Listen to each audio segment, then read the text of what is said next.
Assalamualaikum, selamat malam pemirsa. Kami ucapkan selamat berbuka puasa bagi Anda yang berpuasa.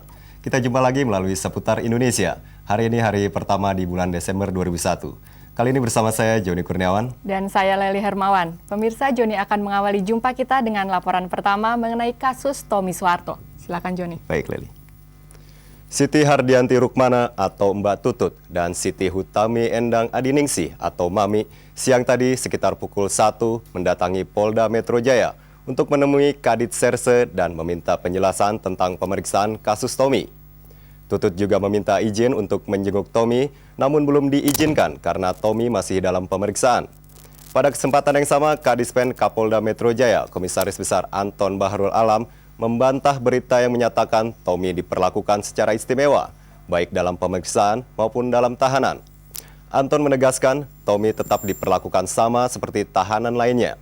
Menurut Anton, pemeriksaan hari ini masih berkisar pada pendalaman soal pembunuhan Hakim Agung Saifuddin Kartasasmita.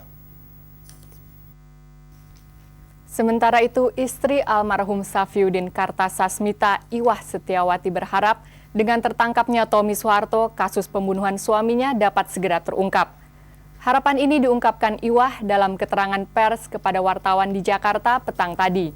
Iwah membantah pemberitaan yang menyebutkan suaminya dan dirinya menerima sejumlah uang dari Tommy. Namun, ia membenarkan pada sekitar bulan Oktober tahun 2000, Tommy bersama kuasa hukumnya Elsa Syarif pernah mendatangi suaminya dan meminta bantuan untuk penyelesaian kasus Ruslak Bulog-Goro pada tingkat kasasi di Mahkamah Agung. Menurut Iwah, dalam pertemuan tersebut, baik dirinya maupun suaminya tidak menerima uang sepeser pun dari Tommy. Iwah yang didampingi tim kuasa hukumnya meminta pihak kepolisian untuk menuntaskan penyelidikan terhadap Tommy secara transparan, karena polisi menyatakan telah cukup bukti mengenai keterlibatan Tommy dalam kasus pembunuhan suaminya. Saya berterima kasih kepada aparat kepolisian. Semoga kasus terbunuhnya suami saya Safiuddin Kartasasmita cepat terungkap. Siapa sebetulnya pembunuhnya? Saya mohon kepada aparat kepolisian, Mas jangan dengar kalau ke sini jangan pakai uang, Mas. Saya dengar Mas mau ngasih sekian, nggak ada, Mas. Di sini tidak ada jual beli hukum. Silahkan wartawan kapan saya hadapkan dengan saudara Tommy. Saya siap. Kapolri Jenderal Polisi Dai Bahtiar menegaskan sejumlah langkah yang kembali diintensifkan pemerintah untuk menangani gerakan separatis di Aceh bukan merupakan operasi militer. Pemerintah tetap mengedepankan langkah persuasif dan dialog.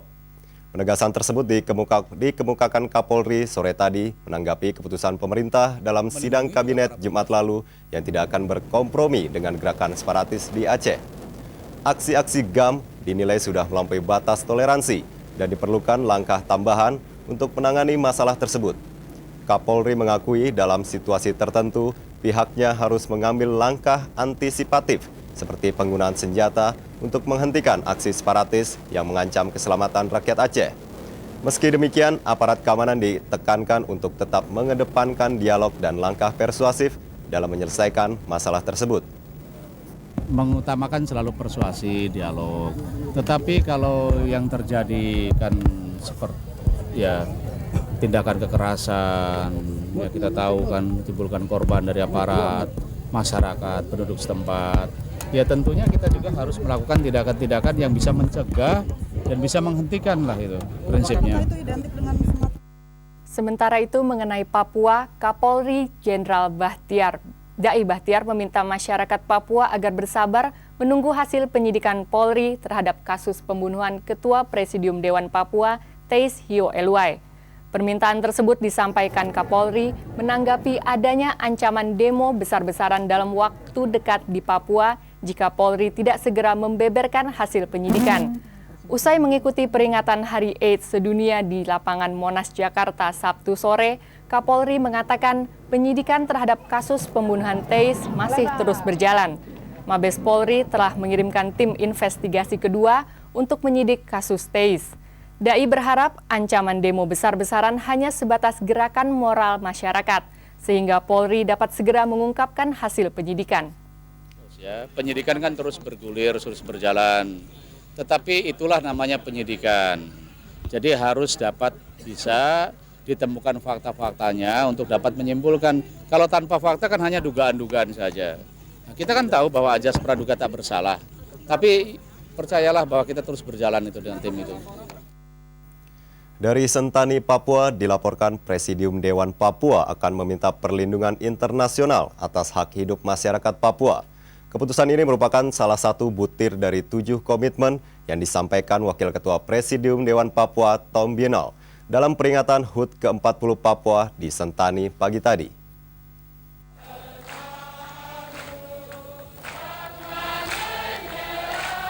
Upacara peringatan ulang tahun ke-40 Papua Barat 1 Desember pagi tadi diperingati secara sederhana di kediaman Ketua Presidium Dewan Papua Mendiang Teis Hio Eluai di Sentani, Papua. Acara diawali dengan pembacaan 7 komitmen politik oleh Wakil Ketua Presidium Dewan Papua Tom Bienal. Isi 7 butir pernyataan politik tersebut antara lain meminta masyarakat Papua melanjutkan perjuangan demi perkembangan dan kesejahteraan Papua. Tom juga meminta agar segera digelar dialog internasional tentang pelurusan sejarah Papua Barat serta ditetapkannya Papua sebagai zona damai yang bebas dari kekerasan, ancaman, dan intimidasi. Hak hidup rakyat Papua serta jaminan keselamatan hidup bagi orang Papua adalah satu agenda mendesak yang akan kita perjuangkan secara internasional. Tom juga mengharapkan agar semua yang tinggal di Papua menjunjung tinggi rasa kemanusiaan tanpa membedakan suku, agama, ras, dan asal-usulnya.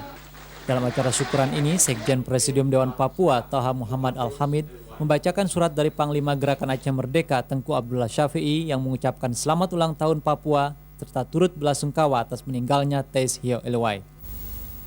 Koresponden RCTI, Steve Dumbon melaporkan dari Papua. Pemirsa, seputar Indonesia masih akan kembali dengan informasi lain. Di antaranya korban miras Pinaraci dan champion di Manado, Sulawesi Utara bertambah menjadi 40 orang. Korban tewas akibat minuman keras Pinaraci dan champion di Manado terus berjatuhan. Terakhir 2 anggota polisi dan seorang ibu rumah tangga tewas setelah meminum kedua miras itu.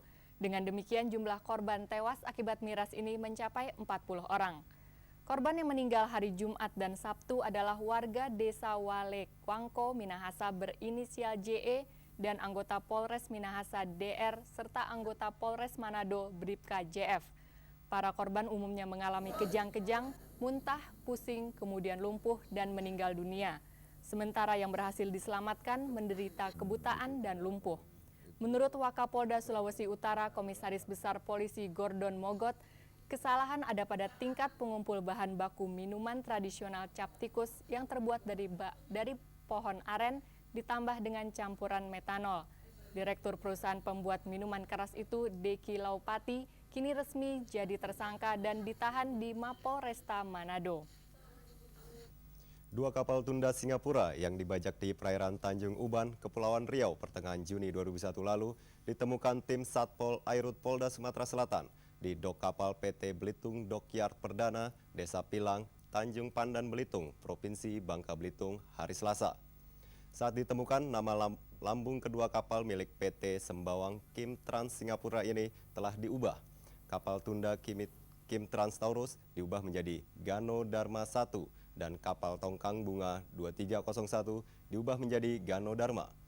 Kasatpol Airut Polda Sumatera Selatan AKBP Dwi Marsanto mengungkapkan setelah dilakukan berbagai penyelidikan dan penggeledahan bersama tim Serse Polres Belitung serta surveyor marine, kedua kapal ditemukan dan identik dengan jenis kapal yang hilang. Dwi Marsanto yakin aksi pembajakan ini dilakukan oleh orang-orang profesional dan mempunyai jaringan internasional. Hingga kini Satpol Airut Polda Sumatera Selatan telah memeriksa 9 orang saksi. Sekitar 2.800 jiwa di Kampung Keling, Medan, Sumatera Utara kehilangan tempat tinggal setelah rumah mereka musnah dilalap api Jumat petang. Tidak ada korban jiwa dalam kebakaran ini, namun kerugian diperkirakan mencapai miliaran rupiah. Kebakaran yang menghanguskan 300 rumah permanen dan semi permanen di pinggir Sungai Baburan berlangsung sekitar 4 jam. Beberapa warga menuturkan api berasal dari kompor yang meledak di salah satu rumah. Mobil pemadam kebakaran sulit mendekati dan memadamkan api karena padatnya rumah penduduk. Warga sempat emosi dan melempari mobil ke pemadam kebakaran karena mereka datang terlambat. Hingga siang tadi, bantuan terus mengalir di posko-posko yang dibentuk para korban kebakaran. Polres Lampung Timur hingga kini masih menahan 5 oknum wartawan yang ditangkap warga karena memeras seorang dukun beranak sebesar 60 juta rupiah. Kelima tersangka urung dibakar massa setelah mereka mengaku wartawan. Motor yang hangus ini milik 5 oknum wartawan yang memeras Nyonya Lis, dukun beranak di Desa Cempaka Nuban, Lampung Timur, Selasa sore. Mereka ditangkap dan dianiaya massa setelah mereka bertengkar dengan dukun beranak setempat, Nyonya Lis. Motor mereka dibakar. Massa urung membakar mereka hidup-hidup setelah mereka menunjukkan kartu identitas wartawan. Oleh karena ada 2 unit patroli kita lewat, mengetahui ada kelompok massa yang sedang ramai melakukan kekerasan terhadap 5 oknum wartawan tersebut. Para tersangka berasal dari 3 media lokal, masing-masing tabloid handal, Tiras Nusantara, dan Mitra Pos. Menurut hasil pemeriksaan polisi, para tersangka mendatangi rumah Nyonya Lis dan menuduh dukun beranak itu melakukan praktek aborsi. Mereka meminta bayaran 60 juta rupiah untuk tidak memberitakan kasus itu. Karena tidak punya uang, korban menyerahkan kalung emas 5 gram dan surat tanah menantunya. Dalam pemeriksaan polisi, para tersangka mengatakan kalung dan sertifikat tanah diberikan korban secara sukarela tanpa paksaan. Pemimpin tabloid handal Syafi'i Ma'arif mengatakan pihaknya sudah melakukan klarifikasi ke lapangan dan akan segera memecat dengan tidak hormat wartawannya yang terlibat. Pemimpin umum tabloid Tiras Nusantara juga mengatakan hal yang sama. Koresponden Koni Sema melaporkan dari Lampung. Kecelakaan lalu lintas kembali terjadi di Jalan Tamrin Kebon Sirih, Jakarta Pusat pagi tadi. Bis Patas 125 jurusan Tanjung Priok Blok M menabrak seorang pengendara motor hingga tewas.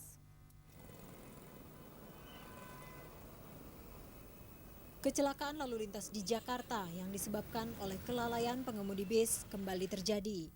Patas 125 jurusan Tanjung Priok Blok M dengan nomor polisi B7324WB Sabtu pagi pukul 7.50 melanggar batas kecepatan maksimum dan lampu merah di perempatan Jalan Tamrin Kebon Sirih sehingga menabrak seorang pengendara motor hingga tewas. Diperkirakan kecepatan bis tersebut melebihi 100 km per jam. Padahal batas kecepatan dalam kota adalah kurang dari 60 km per jam. Korban bernama Sudaryanto, umur 30 tahun, warga Majenang Cilacap, sempat terseret sejauh 100 meter dan tewas seketika. Saat ini, jenazah korban berada di RSCM. Sedangkan pengemudi bis Muslih, karyawan bis Jasa Utama Selamat, tidak menderita luka apapun.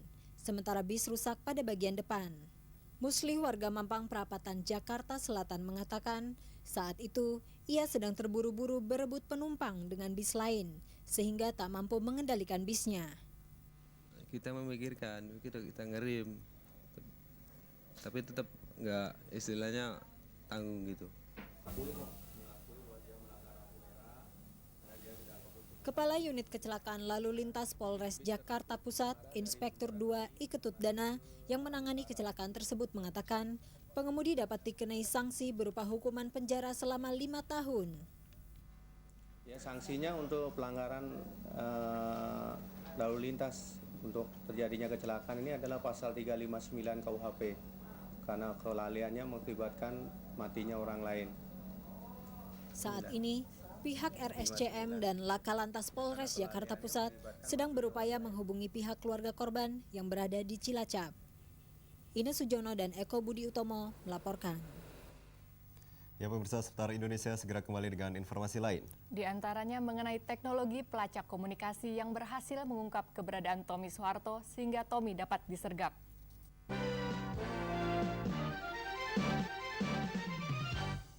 Presiden Megawati Soekarnoputri sore tadi menghadiri peringatan Hari AIDS Sedunia yang dipusatkan di Silang Monas, Jakarta. Peringatan Hari AIDS Sedunia tahun ini bertema Pria Punya Peranan, dimeriahkan dengan kirap gerak jalan 2.000 pelajar dari 100 sekolah se-Jabotabek dan pelepasan 2.000 balon palang merah. Menteri Kesehatan Ahmad Syudi mengatakan dalam peringatan kali ini pria diingatkan untuk lebih berperan dan merubah perilaku beresikonya untuk mencegah penularan AIDS. Kecenderungan peningkatan jumlah penderita AIDS, terutama di kalangan pengguna narkoba dengan jarum suntik. Menurut Syudi, kasus AIDS di Indonesia meningkat tajam dalam beberapa tahun terakhir. Hingga September, jumlah pengidap infeksi HIV tercatat 1.678 orang, sedangkan jumlah penderita AIDS 635 orang. Jumlah pengidap HIV AIDS di Indonesia diperkirakan mencapai 80 hingga 120 ribu orang.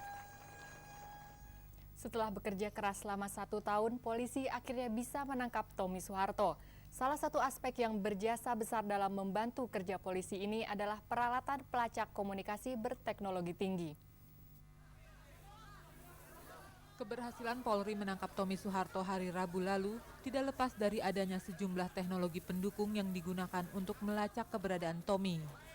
Sejak awal pencarian November tahun lalu, aparat berupaya memetakan pola komunikasi yang dipakai putra bungsu mantan Presiden Soeharto ini dalam persembunyiannya. Sejumlah nomor telepon rumah dan handphone Tommy maupun orang-orang yang dicurigai memiliki hubungan dengannya dikumpulkan. Dengan menyadap pembicaraan telepon-telepon tersebut, aparat akhirnya mampu mempersempit lokasi pengawasan di kawasan Menteng, Pejaten, dan Bintaro.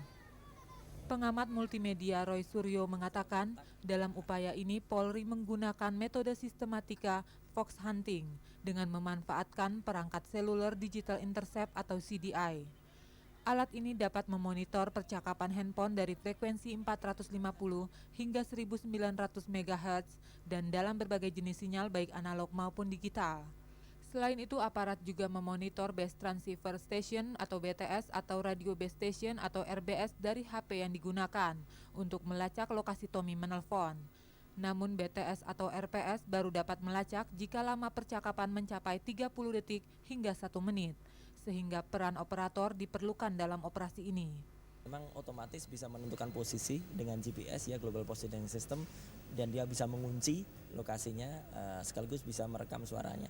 Nah, itu memang perlu waktu karena dia perlu melakukan tracing. Tetapi yang ada di catatan operator itu adalah langsung saat itu juga dia on, saat itu juga dia ada recordnya. Sebenarnya yang paling cepat adalah yang dilakukan sekarang ini. Jadi dibantu oleh pihak operator dengan menyediakan bantuan data ya, berupa raw data. Jadi Roy menambahkan, sebagai lembaga intelijen atau keamanan negara, seharusnya Polri sejak dulu memiliki alat-alat yang mampu memonitor semua pembicaraan. Menurut Roy, sebaiknya hal tersebut selalu disesuaikan dengan perkembangan teknologi yang ada. Luba Rosita dan Wayan Astapala melaporkan.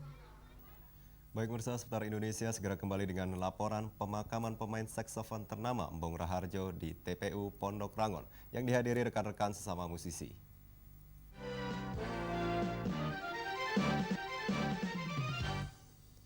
Pemirsa, bangsa Indonesia kembali kehilangan seorang musisi besar.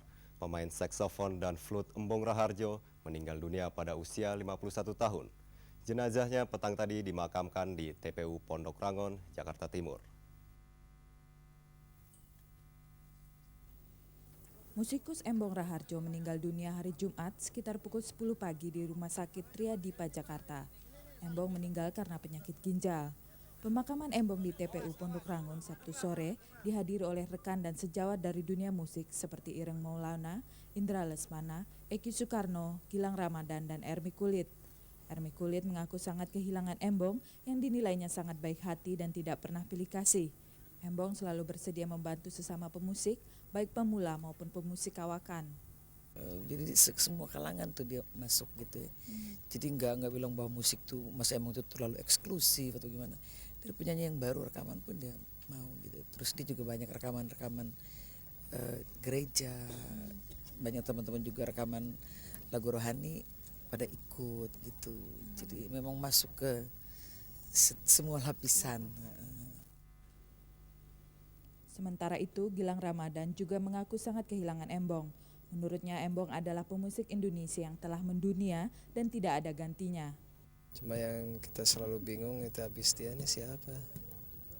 Mas Embong. Sewaktu dia masih ada juga saya sering bicara gitu sama Mas Embong. Mas ini nanti generasi berikutnya siapa lagi, saya bilang. Ya nggak apa-apa, dia bilang saya mudah-mudahan saya bisa memberikan contoh untuk generasi berikutnya, dia bilang. Itu waktu itu ya masih sehat gitu, suka ngobrol-ngobrol aja gitu, karena pemain saksofon gitu atau alat-alat brass section memang di Indonesia kurang begitu banyak gitu. Bagi rekan-rekannya sesama musisi, almarhum Embong memang dikenal sebagai saksofonis yang profesional. Almarhum meninggalkan seorang istri serta 3 orang putri. Apa? Benar, justru itu makanya kita kok agak bukan shock ya, agak kaget juga. Soalnya nggak ada tanda-tanda mau ninggalin kita gitu loh. Cuman memang saya ada lah rasa, cuman saya nggak mau ngomong ke mama sama adik-adik gitu ya. Penyebabnya kalau boleh tahu apa? Tadinya sih pertamanya karena mau diet ceritanya, terus akhirnya karena kekurangan cairan di rumah, mungkin karena papa kan makannya nggak terlalu banyak ya, jadi lama-lama tuh mungkin kayaknya mual-mual gitu, terus muntah-muntah akhirnya kekurangan cairan. Pada masa hidupnya sebagai musisi, almarhum pernah bergabung dengan sejumlah grup musik antara lain Wong Emas, Jakarta All Stars, Baskara, dan Java Jazz. Selain itu, beberapa kali tampil mengharumkan nama Indonesia dalam pertunjukan jazz dunia seperti North Sea Jazz Festival di Belanda. Yeti Usman dan Heri Kusvianto melaporkan. Pemirsa, laporan tadi mengakhiri jumpa kita malam ini. Kami ucapkan selamat menunaikan ibadah puasa. Dari Studio 5 RCTI Kebun Jeruk Jakarta, saya Leli Hermawan. Dan saya Joni Kurniawan beserta seluruh kerabat kerja seputar Indonesia. Mengucapkan terima kasih atas perhatian dan kebersamaan Anda. Selamat malam, sampai jumpa dan wassalamualaikum.